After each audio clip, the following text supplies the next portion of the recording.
Arishok, Arigena, Arikyun. Estes são os três pilares da sociedade Qunari, representando respectivamente o corpo, a mente e a alma do Qun, a misteriosa civilização dos gigantes do norte.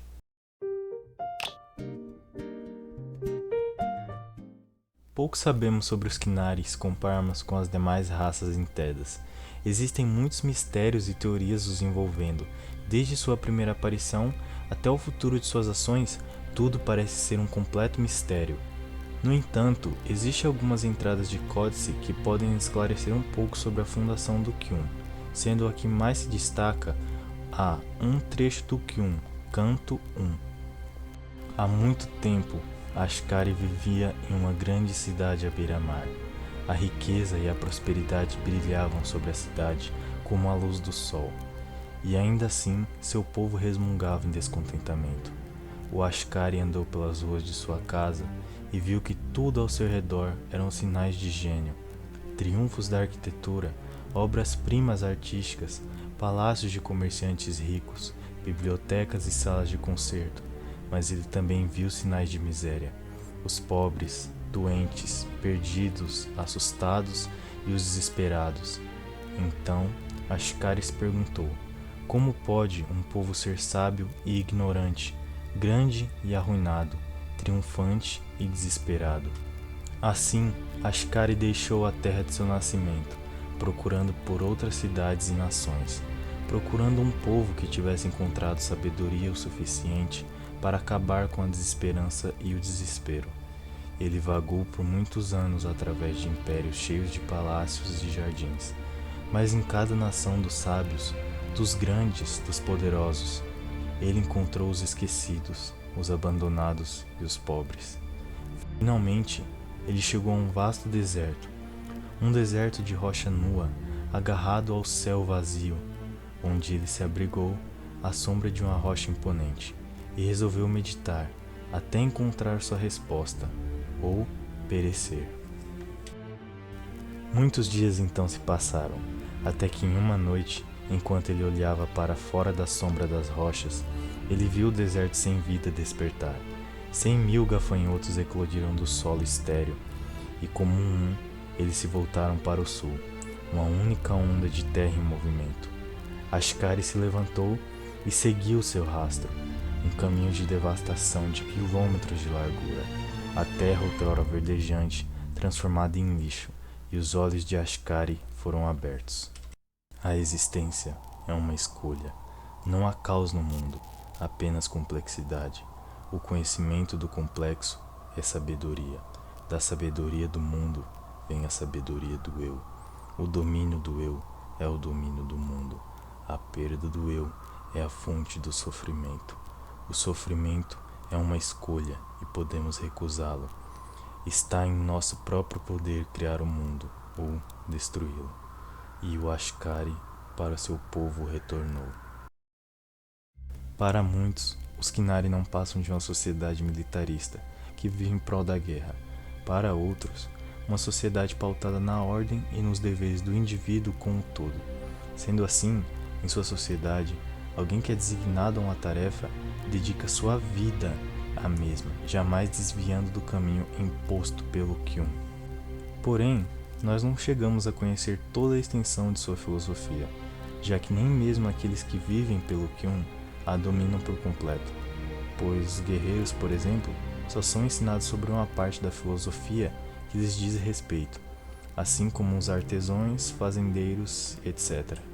A sociedade Qunari é liderada pelo Triunvirato, 3 indivíduos que representam uma trindade perfeita, 3 partes de um único todo, se complementando de forma única. São eles Arishok, o corpo, Arigena, a mente, e Arikyun, a alma. Os 3 governam esses 3 caminhos dentro do Qun e todos aqueles indivíduos que o seguem. O Arishok é o líder e general do mais alto escalão do Antam, o ramo militar dos Qunari. Ele lidera o que se acredita ser o corpo dos Qunari, e devido à crença Qunari que apenas os homens podem ser guerreiros profissionais, que têm aptidão para guerrilhar, ele é sempre do sexo masculino. Embora o Antan seja o único ramo dos Qunari que se aventure abertamente fora de seu território, o Arishok raramente lidera as unidades pessoalmente, só agindo de tal forma quando há uma necessidade extrema, como vimos em Dragon Age 2, quando o tomo de Kozlum é roubado, sendo ele um dos mais importantes itens da filosofia Qunari. Nas demais vezes, como ocorreu em Origins e Inquisition, são apenas pequenas companhias do Antan que seguem mantendo Serhero informado do que se passa nas demais regiões de Tedas. Arigiena. Ela representa a personificação do aspecto industrial, agrícola e mercantil do governo Qunari, tendo supervisão sobre o que os Qunari acreditam ser a mente de sua sociedade.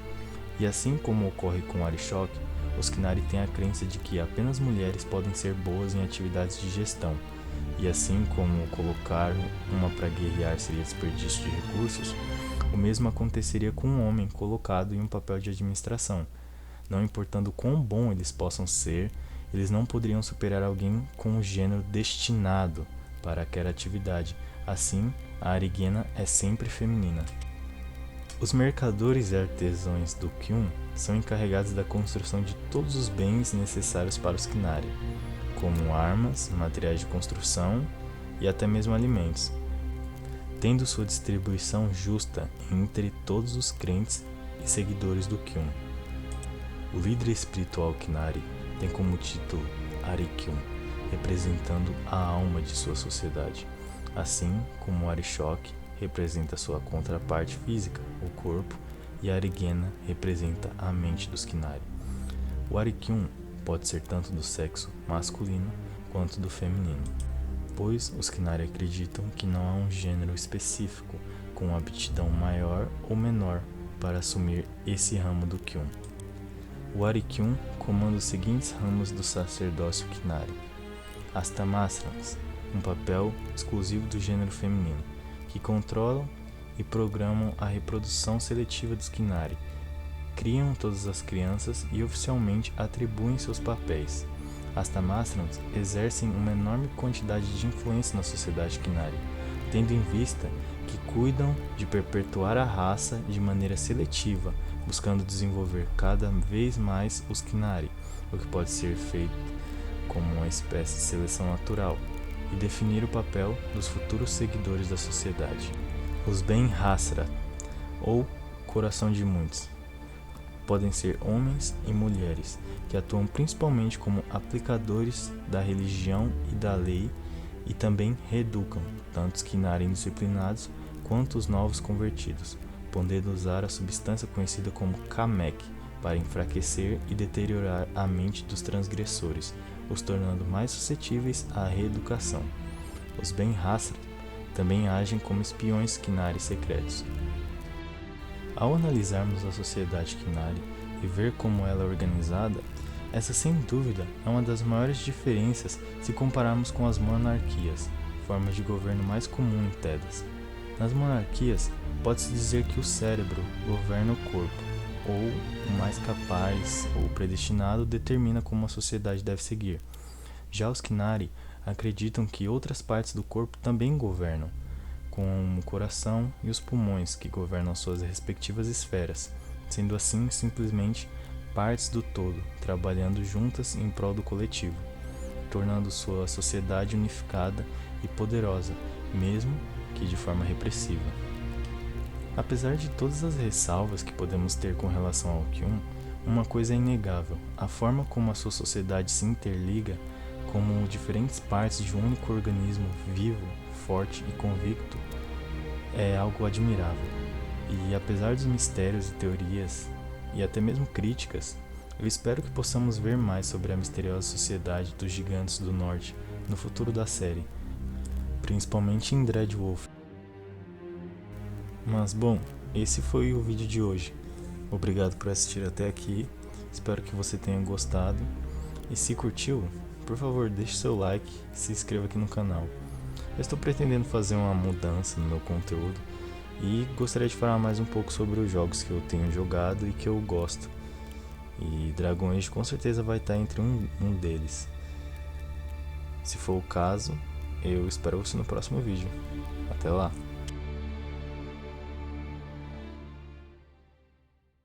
One day we shall return.